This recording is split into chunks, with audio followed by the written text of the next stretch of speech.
হযরত আব্দুল্লাহ ইবনে সালাম আর ইহুদিদের সবচেয়ে বড় জ্ঞানী পাদ্রী ব্যক্তি ছিলেন, অত্যন্ত পণ্ডিত ছিলেন ইহুদিদের।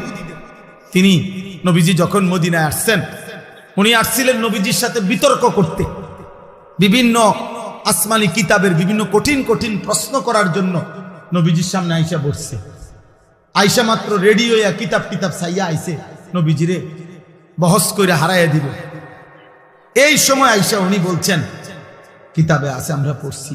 উনি আয়েশা নবীজির সামনে বসছেন, বৈশা উনি নিজেই বলছেন ফানাযারতু ইলাইহি, আমি মুহাম্মদের চেহারার দিকে তাকাইলাম, কিছুক্ষণ তাকিয়ে থাকলাম, ওয়া তাআম্মালতু, আর তাকিয়ে তাকিয়ে ভাবলাম, কিছুক্ষণ ভাই আমি বুঝলাম, ফাআলিমতু, আমি বুঝলাম, আন্নাহু লাইসা বিওয়াজহিন কাযাবিন, এটা কোনো মিথ্যাবাদীর চেহারা হইতে পারে না।